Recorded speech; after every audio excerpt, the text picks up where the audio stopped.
Chers internautes, bonjour. Je suis content de vous avoir avec nous pour une étude qui s'appelle Épreuve, tribulation et liste. Nous parlerons surtout du retour de Esdras avec ceux qui l'accompagnent à Jérusalem. Mais avant de commencer, j'aimerais qu'on puisse prier et aussi saluer mes deux invités, mes deux collègues et amis, Jetro Camille, bonjour. Bonjour. Elder Pereira, bonjour. Bonjour. Prions avec Jetro. Qu'élevé notre Père de sonder les Écritures et d'y trouver tout ce que tu as fait pour tes enfants. Tout ce que tu as fait pour eux, tu veux le faire pour chacun d'entre nous et pour chacun des internautes qui nous écoutera. Alors que tu puisses bénir cet échange et le rendre fructueux dans le nom de Jésus-Christ. Amen. Amen. Amen. Avant de passer à Esdras lui-même, abordons deux petites questions. D'abord, que signifie le fait que les ustensiles qui avaient été pris à Jérusalem ont été rendus par le roi Cyrus pour qu'il puisse y retourner? Quelle importance a ce geste qui nous est raconté en Esdras 1, les versets 9 à 11? Eh bien, si je peux, dans le livre du prophète Jérémie, chapitre 29, et à partir du verset 10, je lis « Mais ainsi parle le Seigneur, dès que 70 ans seront écoulés pour Babylone, j'interviendrai pour vous et je réaliserai à votre égard ma bonne parole en vous ramenant en ce lieu. Je connais, moi, les plans que je prépare à votre intention, déclaration du Seigneur, non pas des plans de malheur, mais des plans de paix, afin de vous donner un avenir et un espoir. Alors vous m'invoquerez et vous pourrez partir. Vous me prierez et je vous entendrai. Vous me rechercherez, vous me trouverez, car vous me chercherez de tout votre cœur. Et je me laisserai trouver par vous, déclaration du Seigneur, et je rétablirai votre situation. Je vous rassemblerai de toutes les nations et de tous les lieux où je vous ai bannis, et je vous ramènerai en ce lieu d'où je vous ai exilé. Et alors, cette promesse du Seigneur se réalise avec, bien sûr, toute la mise en place du retour, mais également ce qui est plutôt de l'ordre du symbole.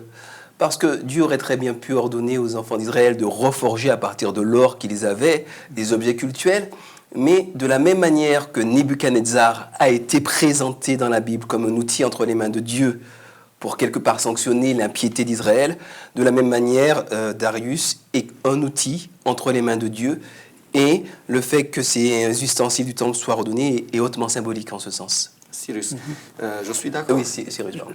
Je crois qu'aussi pour prolonger, il me semble qu'effectivement Dieu est un Dieu d'amour, un Dieu qui a de la suite aussi dans les idées, et le texte prophétique que Jétro nous a lu est significatif, et un Dieu qui est attaché aux détails, mais aux détails qui va dans le sens de l'amour pour réhabiliter le peuple. Ces ustensiles, effectivement, auraient pu être retravaillés, recréés, reforgés donc, dans le lieu où ils allaient, donc, dans les terres d'Israël, mais ils avaient été apportés, ils revenaient avec le peuple pour redynamiser, pour apporter donc un nouveau départ à ce peuple de retour en Israël. Merci beaucoup, et je pense que c'est quand même un miracle le fait qu'un roi sort de son trésor une telle richesse pour dire voilà, utilisez cela. Nous avons une question qui n'est pas seulement Esdras ou Néhémie, mais la Bible nous donne beaucoup de listes de noms. Et pour la plupart des gens, c'est difficile de parcourir ces listes, de voir. On se pose la question, est-ce qu'il y aurait besoin d'avoir cette liste en Esdras 2, en Néhémie 7, avec tant de noms qui sont retournés? À quoi ça nous aide de les connaître? Et est-ce qu'on n'aurait pas pu remplir l'espace avec quelque chose de plus important? Moi, en lisant ce passage, il y a une anecdote qui m'est venue. J'étais à un moment donné de ma vie aumônier en hôpital. Il y a une anecdote qu'un collègue a vécue qui était vraiment intéressante. C'est un malade, alors quand l'aumônier arrive au chevet de ce malade, Et l'aumônier lui demande, après l'avoir salué, lui demande, écoutez, est-ce que je peux lire quelque chose dans la Bible pour réconforter? Ce malade, il faut le dire, il était en phase terminale, près de la mort, donc. Et le malade lui dit, écoutez, est-ce que vous pourriez me lire, s'il vous plaît, la généalogie de Matthieu? Nous sommes dans le Nouveau Testament, mais on peut le mettre en parallèle avec Esdras. Et alors, l'aumônier lit la généalogie de Matthieu, et de nouveau, le malade lui dit, écoutez, est-ce que vous pourriez lire aussi la généalogie de Luc? Et l'aumônier ne comprenait pas, mais est-ce que vous êtes sûr?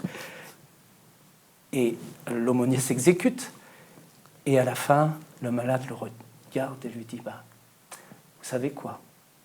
Si Dieu a pris soin de toutes ces personnes de cette liste, alors j'ai la certitude qu'il prend aussi soin de moi. Et pour moi, c'est une belle image de ce que signifie, de la volonté de Dieu que cette liste puisse apparaître. Il y a d'autres raisons, bien évidemment, mais la volonté qui est là, c'est de nous montrer que Dieu prend soin de chaque personne et qu'il prend soin aussi de son peuple. D'ailleurs, en ce sens, et pour prolonger cette remarque, il fallait organiser ce retour. Il ne s'agit pas de dire « on revient ». Donc, il fallait savoir combien de personnes revenaient, où est-ce qu'on allait loger tout ce monde-là, comment est-ce qu'ils allaient manger, comment est-ce que ça s'organise concrètement. Et donc, il y a tout un aspect logistique et technique qui demande une préparation. Et j'aime bien, même si ces listes, je ne vous le cache pas, c'est parce que je préfère lire dans la Bible, hein, c'est pas particulièrement marrant. Mais c'est intéressant de voir que, loin de sonner comme un récit fantastique et magique, proche du conte de fées, c'est au contraire très prosaïque, très pragmatique. Donc ça, c'est un premier aspect.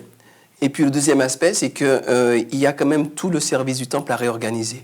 Et quand je suis dans Néhémie 7, parmi les gens qui sont nommés, ils sont nommés en fonction de leur classe, en fonction de leur fonction.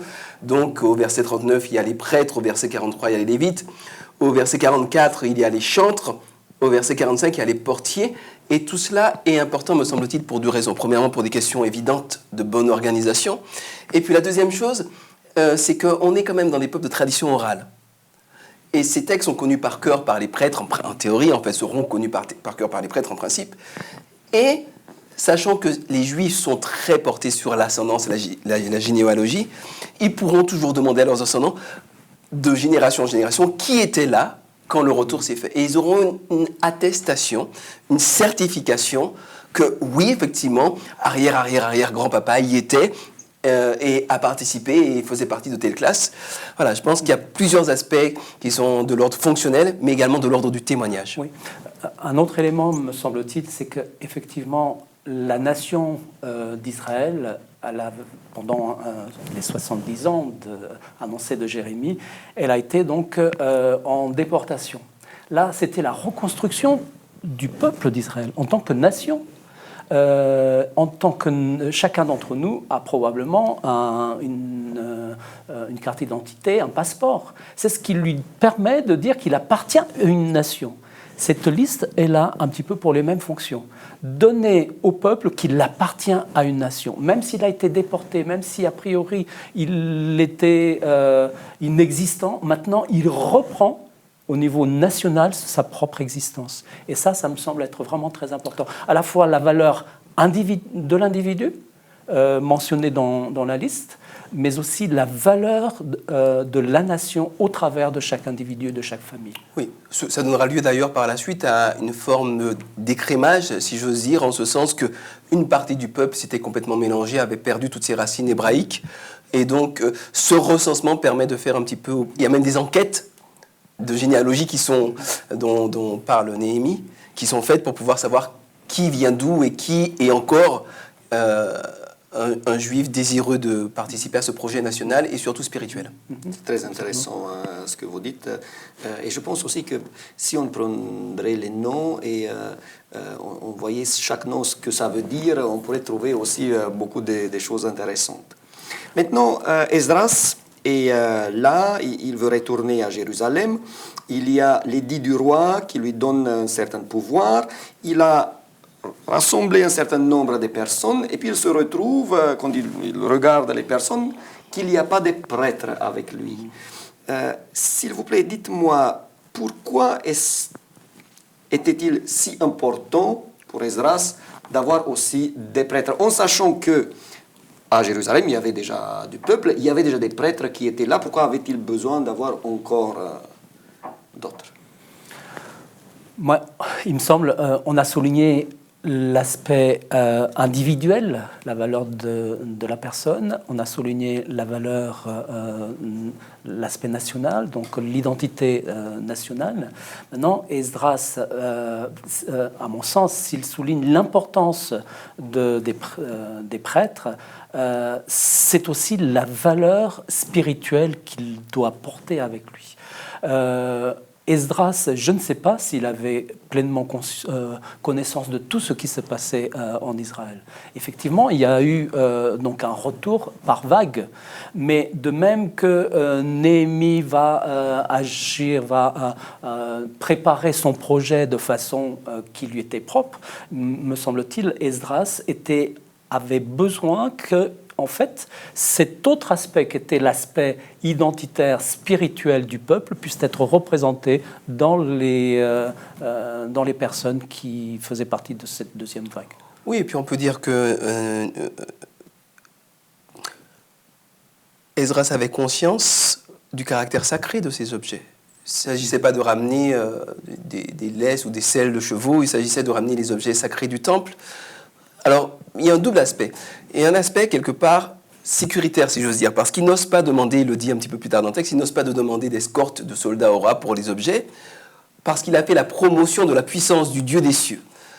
Et d'un autre côté, il souhaite quand même que la protection de Dieu soit sur ces objets. Donc, il demande aux prêtres d'accompagner ces objets.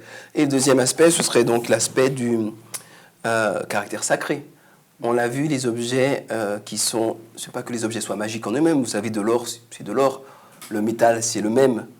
Simplement, la destination de l'objet est telle qu'il faut y porter un soin particulier. Et ça a été une part importante de la pédagogie de Dieu avec le peuple d'Israël pendant toute son existence. Et donc, il demande à ceux qui ont cette charge de prendre en charge des objets voilà, comme il convient. Merci. Oui, et il me semble que c'est un élément très très important, effectivement, qui va accompagner donc, tout le voyage de ce peuple de retour, comme d'ailleurs dans l'organisation même de la vie en Israël, quoi, sur les terres d'Israël. C'est que l'aspect religieux était vraiment important, mais c'est ceux qui étaient chargés de porter l'aspect religieux, c'était des prêtres. C'était des personnes destinées pour cet aspect-là. Et je pense aussi que les gens étaient se sentaient beaucoup plus en sécurité s'ils voyaient que des prêtres sont avec eux. Je me souviens d'ailleurs, c'était le grand rassemblement un été, il y avait un gamin de 4-5 ans, quand il m'a vu, là, il a dit « Oh Seigneur, merci, le pasteur est avec nous ». Et ça m'a fait un peu rigoler, mais en même temps, je me suis dit... C'était un jeu biblique. C'était un jeu biblique. En même temps, je me suis dit, il faut être à la hauteur des attentes de ces personnes. Et j'espère que les gens seront heureux quand les pasteurs sont avec eux, comme à ce moment-là pour les prêtres. Juste simplement souligner deux aspects.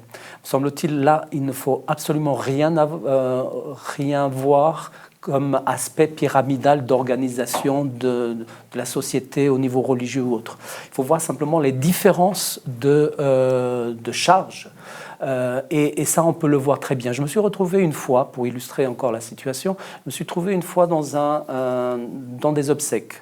Je n'avais pas eu de demande particulière. J'étais là, tout le monde ne savait pas que j'étais là en tant que pasteur, donc j'étais là en tant que personne. Mais il se trouve qu'il n'y avait aucune organisation de fête pour les obsèques. Et c'était vraiment triste. Et au dernier moment, quand j'ai été identifié comme le pasteur, la famille m'appelait très très vite parce que dans le moment précis, il n'y avait rien. Et pour eux, c'était catastrophique, c'était triste. Tu étais là. Et voilà. Et à ce moment-là, on m'appelait et spontanément, on m'a demandé d'organiser quelque chose, quoi. C'est pas donc une responsabilité hiérarchique, c'est simplement une responsabilité de fonction. Et ça me semble être important ici aussi. Mais je m'imagine bien que Esdras a fait un appel en disant le roi nous permet de retourner, il nous offre des facilités. Venez, on retourne en Israël. Les choses étaient mieux que pour la première génération parce que les choses étaient quand même déjà établies. Et on voit bien que tout le monde ne souhaite pas retourner. Il y a des gens qui entendent l'appel et se disent, bon, mieux vaut rester en Babylone.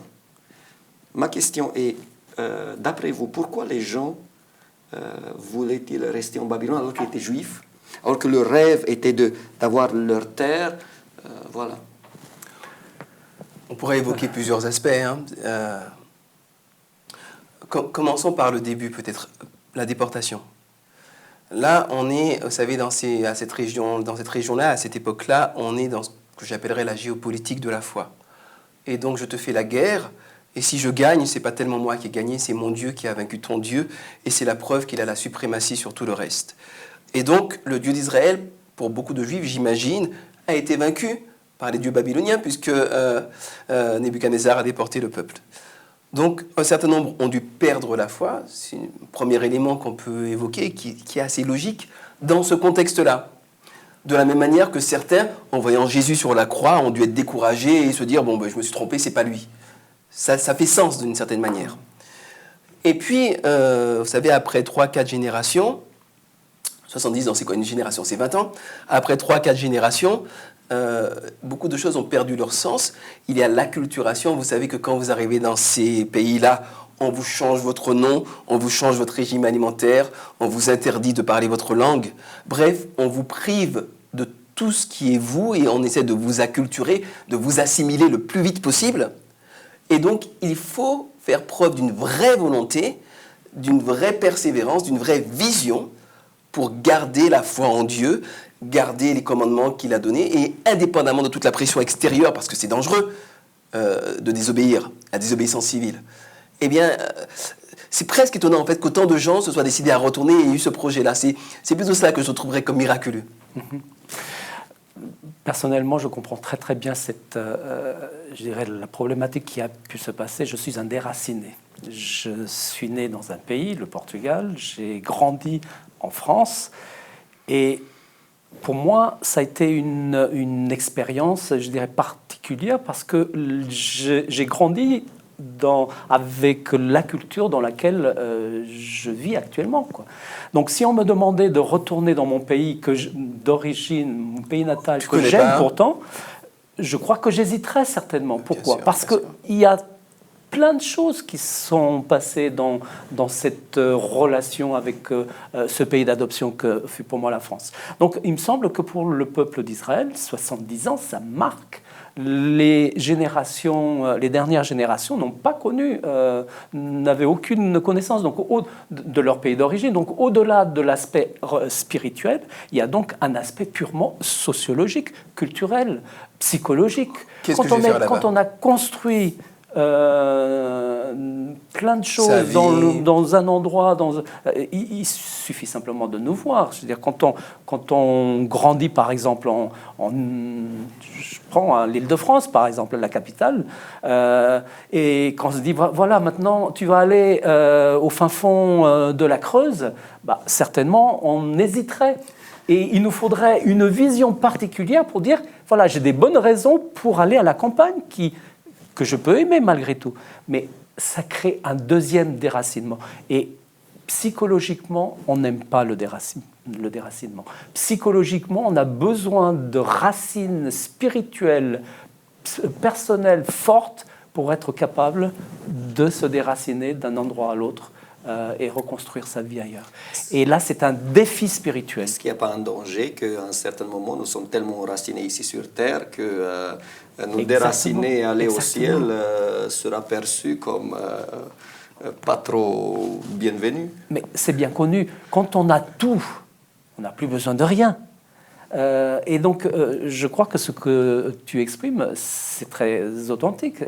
Si nous croyons profondément dans le retour de Jésus, si Jésus revenait aujourd'hui, nous serions prêts à laisser nos valises terrestres pour partir avec lui? Je n'en sais rien. Ben, c'est pas si Je simple, l'espère bien. Mais c'est bien de se poser la question et c'est bien aussi de douter un petit peu de soi pour se remettre en question et pour avancer. Moi, je me souviens, une fois, je recevais une nouvelle voiture, j'étais tout content. Vous savez, les petits garçons, hein, quelque part avec leurs jouets d'adultes. Puis je me disais, si Jésus revient, attends, il faut au moins qu'il me laisse 1 heure pour faire joujou avec ma nouvelle voiture avant de revenir. Alors, ce petit exemple un petit peu puéril pour montrer qu'on peut vraiment être attaché à plein de choses, à un relationnel avec des voisins, à une qualité de vie, à des activités, à une reconnaissance dans la société. Toutes ces choses sont tout à fait susceptibles et c'est compréhensible et c'est normal de nous attacher. Simplement, nos liens avec Dieu doivent être plus forts. Et quand ils sont plus forts, on peut devenir des Abraham, nous aussi, et aller, pas forcément géographiquement, mais ne serait-ce qu'en termes de fonction, en termes de mission, en termes de mobilité mentale. Voilà, on peut devenir vraiment des messagers de Dieu et des envoyés de Dieu. Nous sommes pasteurs, hein, et nous savons, en tant que pasteurs, voilà, nous avons adopté donc notre mission, ça fait partie de nous. On peut nous demander de nous déplacer, de déménager. Je crois qu'on est prêt à le faire. Mais je prends l'exemple de mes enfants. Ils n'ont pas choisi d'être ils n'ont pas fait ce même choix. Et lors de notre dernier déménagement, précisément, ça a été difficile et c'est compréhensible, c'est normal. On crée des liens là où nous sommes et d'un seul coup, on est invité à déménager. Donc humainement, c'est compréhensif. Alors le miracle se trouve effectivement dans ceux qui sont venus. Est-ce que c'était les meilleurs? Je n'en sais rien. Il y avait des bons qui sont restés parce que l'histoire de Esther, Mardoché viennent après. Daniel n'est jamais rentré. Il est mentionné, Daniel, dans un autre livre. Il n'est jamais rentré, qu'on sache, dans les terres d'Israël. Voilà. Je crois que Daniel, il a pu mieux faire pour son peuple à distance. Moi, je me demande si effectivement il n'y a pas là aussi la main de Dieu. La main de Dieu qui voulait réaliser son plan donc, sur les terres d'Israël. Mais voilà, est-ce qu'il y avait d'autres plans là où le reste du peuple restait pour pouvoir aussi propager cette vision d'un Dieu unique? Peut-être aussi. Oui, c'est très intéressant. Parce que quand je vous écoute tous les deux, je mesure, et quand je lis bien le texte, je mesure que ce retour et cette reconstruction, ça a dû être beaucoup de joie, mais ça a dû être beaucoup de douleur aussi et beaucoup de déchirement. Parce qu'il fallait renoncer, il fallait quelque part accepter de mourir pour renaître selon le projet de Dieu. Et cela, ça se fait toujours avec une forme de déchirement, une forme de peine, parce qu'on doit renoncer à un certain nombre de choses. Je pense notamment à ces femmes qui n'étaient pas israélites, qui ont dû être renvoyées. Enfin, c'est quand même des familles qui ont été déchirées. C'est beaucoup de douleur, beaucoup de souffrance. Ensuite, l'intérêt supérieur de la nation, c'est Dieu qui le connaissait et c'est à nous d'apprendre à le connaître également. Alors, une dernière question, j'aimerais bien qu'on puisse y répondre. Est-ce que Esdras a raison, selon vous, d'avoir honte à demander au roi une escorte de soldats? C'est plutôt une question personnelle. Est-ce que ça aurait été pas mieux de se baser sur les moyens qu'il avait à disposition que de faire appel ici à la foi? Oui, c'est comme ces personnes qui m'interpellent quelquefois en tant que pasteur pour me dire, est-ce que je ne devrais pas me confier simplement en Dieu quand je suis malade et que Dieu va guérir puisqu'il a le pouvoir de le faire.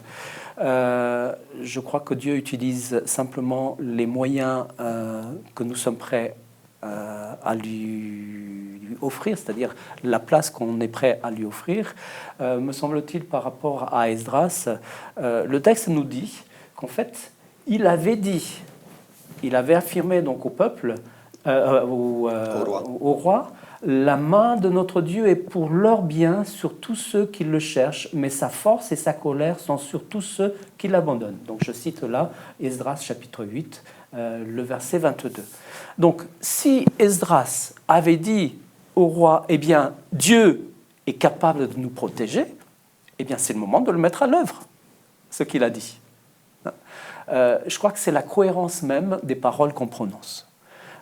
Dieu, je ne sais pas s'il a demandé ça à Esdras. Je ne sais pas s'il a demandé ça à Esdras. Esdras a dit ça au roi. Donc, s'il a dit ça au roi, c'est le moment de le mettre en application. Et pour le mettre en application, Oui. il va donc y réfléchir et il va demander donc une connexion spéciale avec Dieu. Il dit qu'il a fait ce qu'on dit, testez-moi. Voilà. Donc, voyez ce que je peux faire pour vous. Voilà. Donc, on sait par ailleurs, Néhémie va revenir, il est question de Néhémie, il sera question de Néhémie un peu plus tard. Néhémie va revenir aussi, il ne va pas du tout agir de la même façon, pour nous montrer qu'il n'y a pas un stéréotype de la marche pour l'accomplissement de la volonté de Dieu. Alors que Esdras, il a des objets d'or, il ne demande pas d'escorte. Néhémie, il ne vient pas avec tellement d'objets, au moins on n'apprend pas. Lui, il demande une escorte, donc voilà. Ce qui me semble important, c'est d'être cohérent avec sa foi et sa parole. On dit une parole. Dans la foi, on est cohérent avec ça. Et puis être lucide également sur son état intérieur.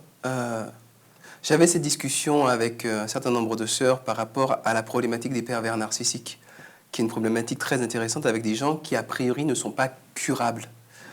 Et donc, le conseil qui est donné en général, c'est prenez vos distances. Priez si vous voulez, mais prenez vos distances. Et certaines personnes ont réagi en disant, mais non, mais la prière, Dieu est tout-puissant, Dieu peut tout faire, la prière suffira. Oui, la prière peut tout faire, ça ne m'empêche pas à moi d'être prudent, ça ne m'empêche pas à moi d'avoir peur dans certaines circonstances, sachant que la peur n'est que l'expression bien souvent de mon instinct de survie. J'ai été programmé pour cela, pour survivre. Et je sais que Dieu peut changer les cœurs des militants de l'État islamique. C'est pas pour autant que je vais aller prêcher l'Évangile en plein territoire de l'État islamique. On va prendre des précautions, on va être attentif. Et ça n'est pas nécessairement contradictoire. Ça n'est pas parce que Dieu est tout-puissant que je peux faire n'importe quoi, parce que ça n'est pas à moi de déterminer quelle sera l'action, quelle sera la portée de la protection de Dieu. C'est Dieu qui décide selon sa volonté. Moi, je dois faire au mieux selon ce que je comprends de la situation. Il me semble qu'en tant que chrétien, il y a un danger toujours. C'est celui de mélanger la présomption avec la foi. Présomption. La présomption et la foi. Croire que voilà, parce que je suis